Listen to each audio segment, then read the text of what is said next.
There are several factors that affect the real estate market, but they are all related in some way to supply and demand. Demographics, interest rates, costs, pricing, and the economy each affect the market by changing the balance. What is supply and demand? Supply is the quantity of goods or services available, whether in abundance or scarcity.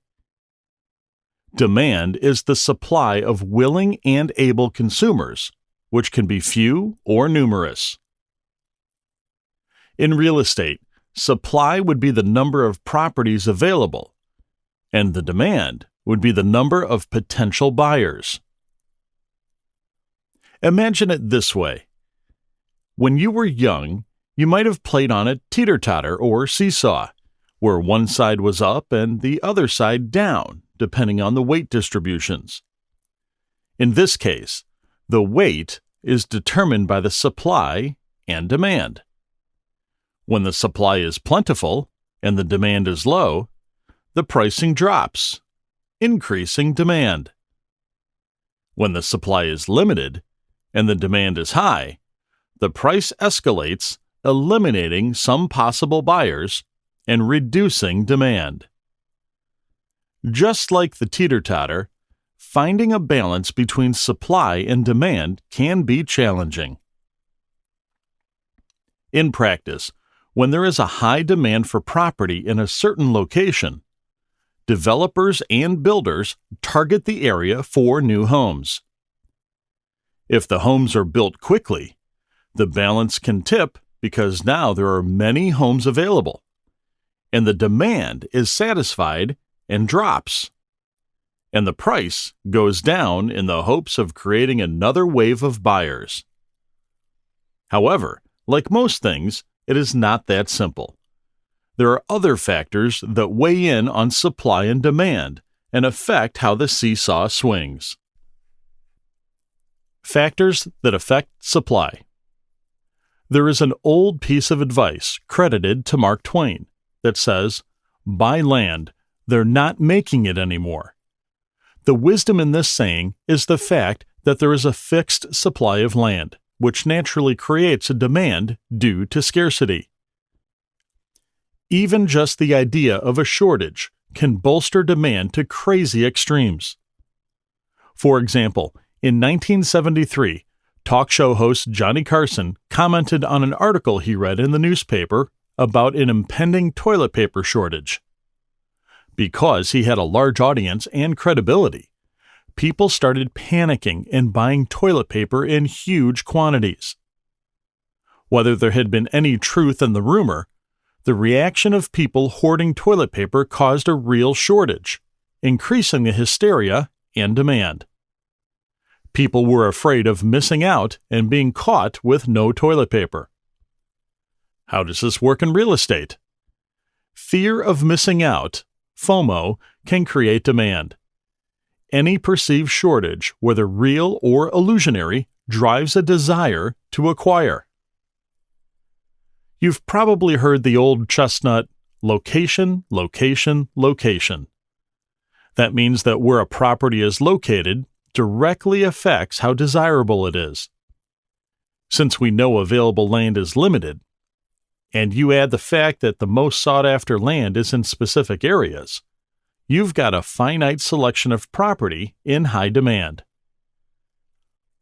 Consider oceanfront property or homes in ski resort areas.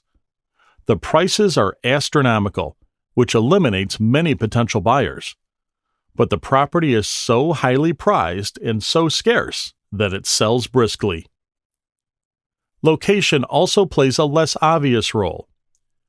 No two properties are identical, which makes each price of real estate unique. In a subdivision where homes might appear similar, there are differences in their specific location, such as a corner lot, or proximity to a school or shopping center. That means two very similar homes might exist, one in a prime location and the other in a place less sought after, and the location will affect the demand and the price. With each property being different, people often prefer one above the others, creating a demand for that home. In these situations, a bidding war can develop, to the delight of the seller. Construction costs can influence supply. There are hard and soft costs that can push the price up. Hard costs are the actual physical construction costs, such as excavating the land, grading the property, the cost of materials, utilities, paving, and landscaping. Soft costs include engineering, architectural design, project management, permits, insurance, and taxes. These costs can limit the number of homes built or increase the price since the contractors pass them on to the end buyer. Local and state governments can also affect the cost of real estate. In places where there are zoning issues, building codes, land use controls, there may be associated costs that increase the final price. For example, if property in a certain zoning area is restricted, the demand goes up and the price increases. If the building code puts limitations on a popular development, this creates scarcity and the price escalates. On the other hand, tax credits and subsidies can encourage buying and increase demand. For example, in 2009, when the government introduced a first-time homebuyers tax credit, it motivated people to buy. Factors that affect demand. Since we know that people tend to gravitate to certain locations, the resulting large population needs homes in which to live. The more people who are around, the more buyers there are competing for a fixed number of properties. This can drive prices up. The demographics in an area come into play.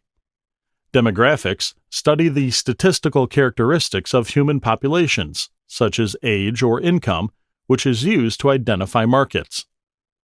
This data about population and the people influence real estate because it has a direct influence on demand. For example, in an area where there is an uptick in families and children, the demand for bigger homes, larger backyards, or nearness to schools could increase. The baby boomers are a demographic that currently is affecting demand. As this group enters retirement, many are downsizing, creating a market for smaller homes, condos, or townhomes. In locations known as good retirement areas, the demand will be for different types of housing than with those with a large population of young families. The economy of an area plays a part. Areas with an abundance of good jobs and wages draw people and increase home sales. People who want to set down roots. The opposite is also true. Areas where jobs are hard to find and the income level is low, homes don't move as quickly. The population can be transient as they travel from place to place seeking employment. If people can't find jobs, if they can't earn a decent amount of money, they can't buy homes. Sometimes, housing might thrive because of a successful industry offering good jobs and pay. If the industry shuts down or fails, the properties in the area can go from high demand to no demand suddenly. Boom! The seesaw lands with a jolt. Interest rates impact the number of buyers who can qualify. We see the seesaw effect again. When interest rates rise, prices fall to increase demand. As demand increases, supply dwindles. When supply is low, demand increases and prices do too. When interest rates are low, contractors can get more financing, so they build more homes. The supply increases, but demand continues because people can qualify for bigger mortgages, until the seesaw eventually levels out again. Super high interest rates can stop this progress in its tracks.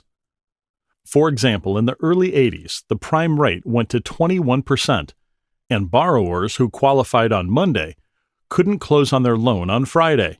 Sales plummeted. Few people could pay the high rates, while inflation and unemployment added to the woes.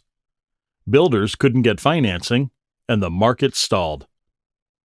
Understanding the cycles and impact of supply and demand will help you as a real estate agent be more confident as you guide your buyers and sellers and help them have a positive experience.